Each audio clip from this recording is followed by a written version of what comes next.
প্রিয় দর্শক, আমি সাদ্দাম হোসেন মিদ্দে আপনাদের স্বাগত জানাচ্ছি নতুন সকালে। এবং এই মুহূর্তে আমি দাঁড়িয়ে রয়েছি দক্ষিণ 24 পরগনা জেলার উত্তপ্ত ভাঙড়ে। ভাঙড় 2 নম্বর ব্লকের শানপুকুর অঞ্চলের চণ্ডীহাট গ্রামে একটা কথা পরিচালিত আছে যে গড়ে চণ্ডীহাট।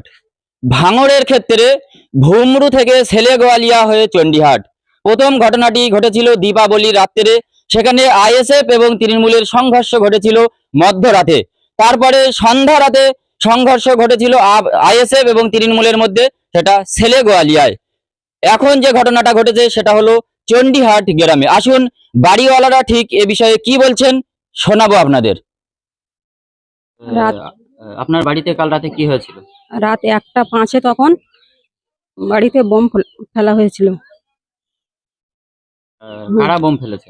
টিএমসিরা, আমরা আইসেফ করি বলে টিএমসিরা আমাদের উপরে কোপ। বোমের আঘাতে আপনাদের আমাদের বাচ্চা কাচ্চা সব কেঁদে উঠেছে, ছিল ঘুমের ঘরে সব কেঁদে উঠেছে, ভয়তে আতঙ্ক হয়ে গিয়েছে। আমরা তাড়াতাড়ি করে বাইরে এসে দেখি আগুন জ্বলছে সব বাইরে। হ্যাঁ, ভয়ে আতঙ্ক আছে।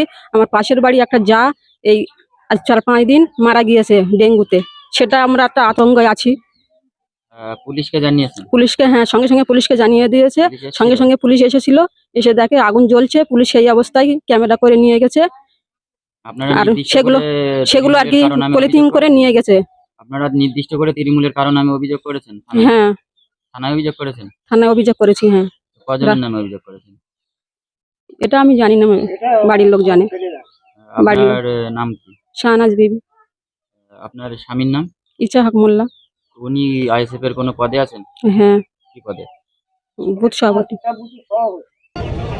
আজ 26শে অক্টোবর 2025 তারিখ। আজকে শানপুকুর অঞ্চলের চণ্ডীহাটিতে আপনাদের আইএসএফ বুথ সভাপতির বাড়িতে বোমাবাজির অভিযোগ হয়েছে। এটা কি বলবেন? প্রাণে মারার চেষ্টা চলেছিল। আমরা প্রশাসনকে জানিয়েছি, কলকাতা পুলিশের যথেষ্ট সুনাম আছে। আমরা law and order situation create হোক এর পক্ষে আমি নয়, জানিয়েছি। প্রশাসন যদি সদার্থক ভূমিকা না নেয়, আমি বলে যাচ্ছি এটা এক্সপ্লোজিভ বিষয়, এটা বোমের বিষয়। এটা নিয়ে প্রয়োজন আমরা এনআইএকে চিঠি করব, এনআইএতে অভিযোগ করব যে এত বোমগুলি, পিস্তল বোম আসছে কোথা থেকে। সেটা তখন এনআইএ প্রয়োজনে তদন্ত করবে। আপনারা আমরা চাইবো রাজ্য ক্যালকাটা পুলিশ তদন্ত করুক, দোষী যারা তাদের নাম পর্যন্ত আমরা দিচ্ছি তাদেরকে গ্রেফতার করুক এবং তাদেরকে তদন্ত করুক এই বস্তু এগুলো কোথা থেকে আসছে, বারুদ বোমা কোথা থেকে আসছে, বোমাগুলো আসছে কোথা থেকে, কিভাবে আসছে, কোথায় তৈরি হচ্ছে, এগুলো তদন্ত করে বার করুক। শানপুকুর অঞ্চলে বা চণ্ডীহাট গ্রামে আপনারা কি কোনো আজকে ঘটনার পরিপ্রেক্ষিতে কোনো প্রতিবাদ সমাবেশ করবেন? আমাদের অঞ্চল কমিটি আছে, ওরা বুঝে নেবে বিষয়টা। শানপুকুর অঞ্চল আপনারই অঞ্চল, সেই অঞ্চলের চণ্ডীহাট গ্রামে একটা ঘটনা ঘটেছে যে আইএসএফরা অভিযোগ করছে আইএসএফ এর বুথ সভাপতির বাড়িতে নাকি গভীর রাতে তৃণমূল কংগ্রেস কর্মীরা বোমাবাজি করেছে। আপনি কি বলবেন? দেখুন, তৃণমূল কংগ্রেস কর্মীদের এত খারাপ সময় আসেনি যেখানে বোম্বিং করবে, আইএসএফদের দোষ দেবে।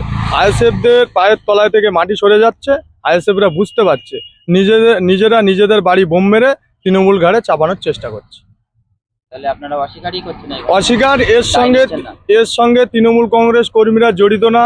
তৃণমূল কংগ্রেস কর্মীরা কারুর বাড়ি বোম মারতে যায় না। আমি আবারও বলছি, আইএসএফরা নিজেরাই বোম মেরেছে, মারার পরে মানে দোষটা তৃণমূলের ঘাড়ে চাপানোর চেষ্টা করছে। আইএসএফ এর পায়ের তলা থেকে মাটি সরে যাচ্ছে সেই জন্য।